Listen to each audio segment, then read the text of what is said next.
O Senhor esteja convosco. Ele está no meio de nós. Proclamação do Evangelho de Jesus Cristo, segundo João. Glória a vós, Senhor. Naquele tempo, houve um casamento em Caná da Galileia. A mãe de Jesus estava presente. Também Jesus e seus discípulos tinham sido convidados para o casamento. Como o vinho veio a faltar, a mãe de Jesus lhe disse: eles não têm mais vinho. Jesus respondeu-lhe: mulher, por que dizes isto a mim? Minha hora ainda não chegou. Sua mãe disse aos que estavam servindo: fazei o que ele vos disser.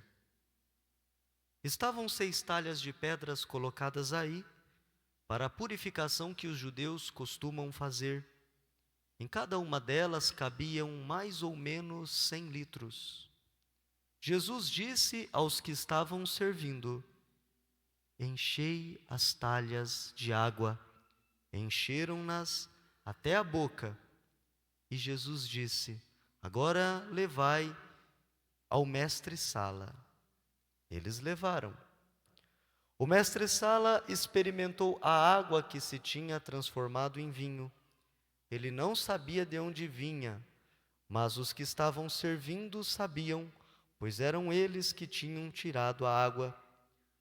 O mestre-sala chamou então o noivo e lhe disse: todo mundo serve primeiro o vinho bom. E quando os convidados já estão embriagados, servem o vinho menos bom. Mas tu guardastes o vinho melhor até agora. Este foi o início dos sinais de Jesus. Ele o realizou em Caná da Galileia e manifestou a sua glória, e seus discípulos creram nele. Palavra da salvação. Glória a vós, Senhor.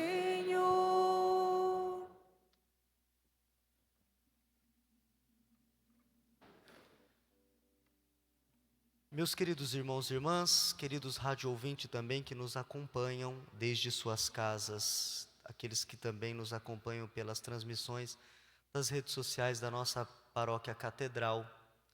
Nós continuamos neste segundo domingo do tempo comum. Eu já dizia na semana passada que o tempo comum, o tempo em que nós acompanhamos o ministério público de Jesus, é um tempo de perceber Deus no cotidiano.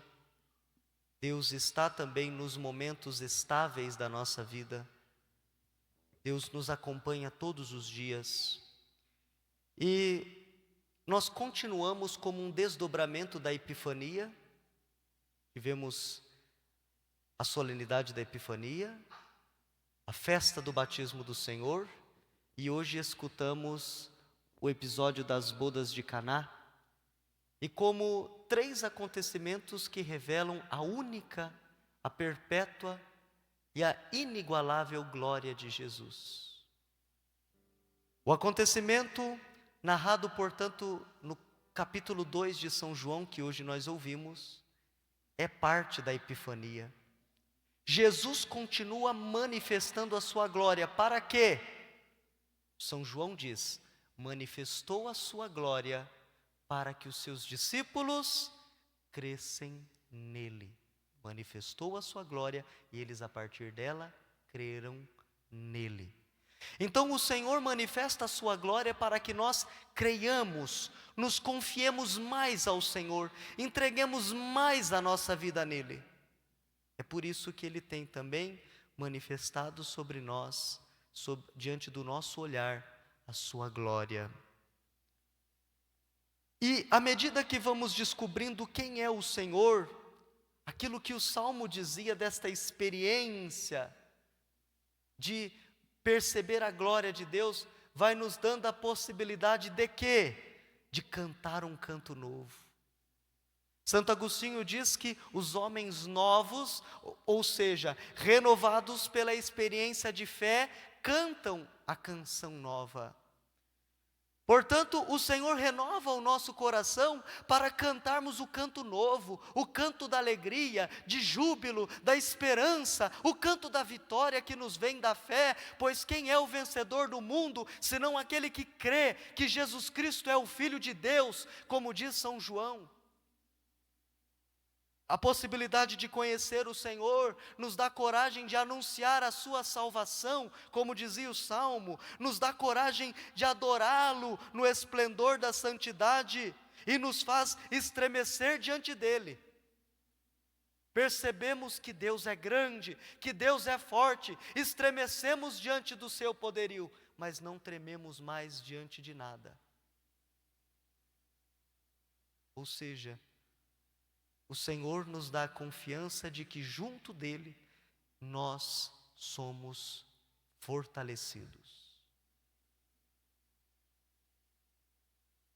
Somos, portanto, meus irmãos, neste domingo reconduzidos a uma certeza: fazemos parte do povo da aliança. Somos a alegria de Deus, como dizia a primeira leitura.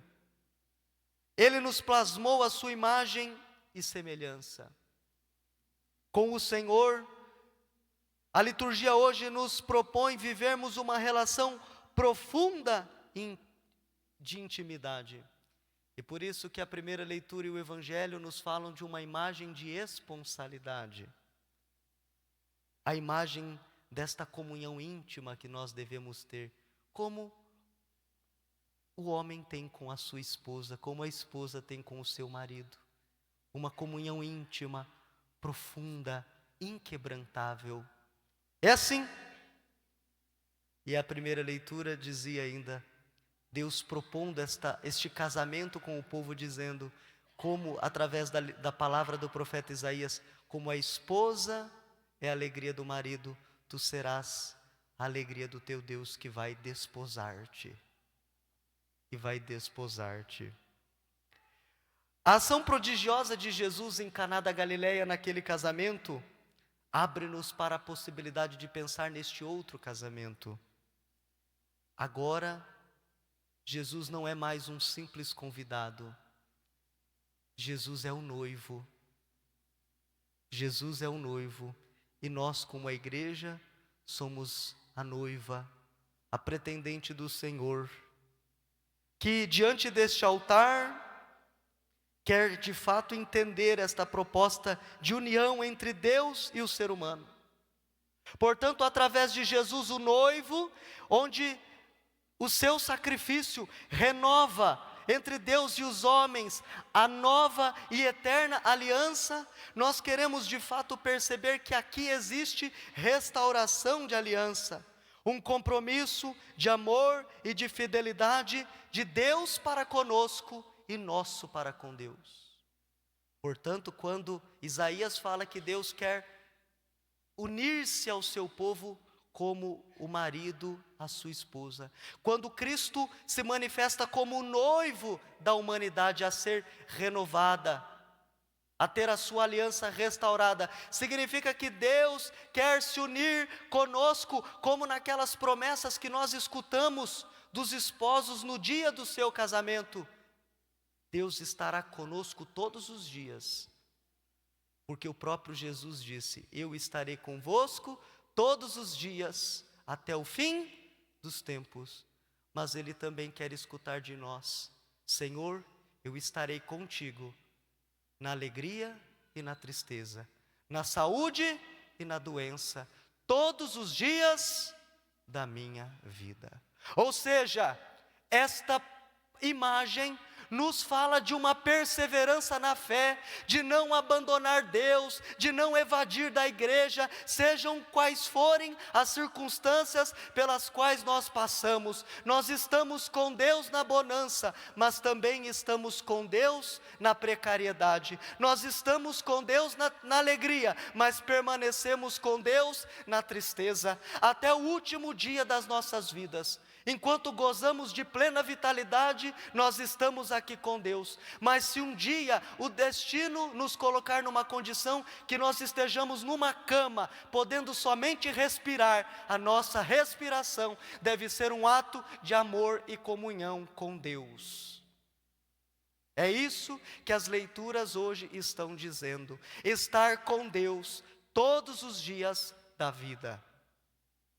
Esta é a proposta da esponsalidade que Deus nos oferece. Ou seja, meus irmãos, que nós tenhamos uma vida devotada ao Senhor. Na segunda leitura, nós temos um belo incentivo a nos colocarmos a serviço.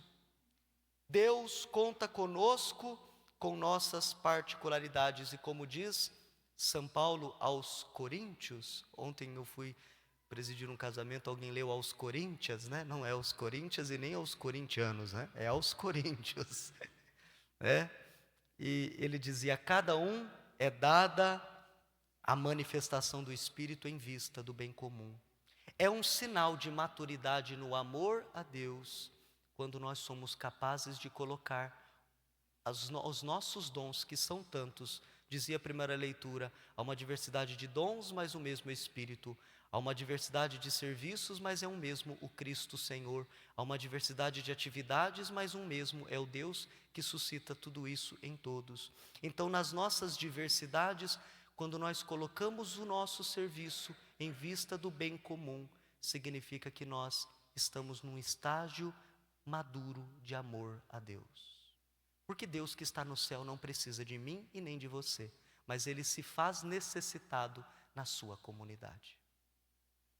Então eu olho para os acólitos e penso que vocês estão aprendendo a amar a Deus no serviço. Olho para os coroinhas, olho para os ministros, olho para os músicos, olho para os leitores, olho para os catequistas, olho para tantas atividades que existem na igreja e percebo o que conduz, o que move essas pessoas, a consciência do amor, e o que muitas vezes inibe, e o que muitas vezes acomoda, é ainda a falta de maturidade no amor. Se você está muito acomodado, tendo capacidades que Deus deu, você ainda não cresceu neste amor a Deus. Ainda não está nesse estágio maduro de relacionamento com Deus. É preciso crescer para sermos de fato a alegria de Deus, como a esposa é a alegria do marido, como diz a primeira leitura. Sendo assim, os nossos dons postos a serviço são um grande testemunho de conversão ao Evangelho e de amor a Deus. E por isso que muitas vezes quem está na mundanidade não entende o que você faz por Deus e pela comunidade. Por que você está lá? Por que você gasta tanto tempo? Por que você se dedica tanto? E só o amor explica, né? São Columbano, ele diz que quando se trata de vocação, tudo por causa de um grande amor.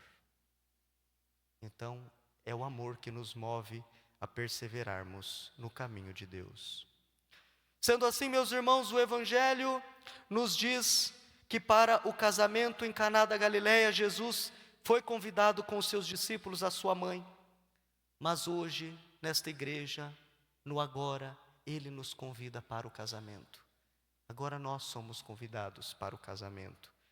Entremos nesta lógica esponsal em relação a Deus a partir de Jesus. Termino com uma citação do Papa Bento XVI. Nas bodas de Caná, Jesus realizou o seu primeiro sinal, transformando água em vinho, porque Ele pode transformar as nossas vidas, revelando a sua glória. Ele não realiza um milagre necessário para salvar uma vida ou resolver uma situação extrema. Interessante. Ele poderia começar os seus milagres expulsando um demônio, curando um doente. Não, ele faz um milagre simples e silencioso como o início dos seus sinais. Ele responde a esta necessidade simples e humana de alegria e de festa. Com este sinal, Jesus antecipa a sua glorificação, mostrando que a história da salvação é um convite às núpcias, um banquete de alegria. O casamento que começou em Caná da Galileia foi consumado na cruz. Por isso, a sua hora que ainda não havia chegado, e ele a antecipa, ele a cumpre plenamente ao se doar por nós na cruz, dando-nos a salvação. E que possamos sair daqui convencidos que não há alegria maior de que viver na alegria e na intimidade com Deus. Amém.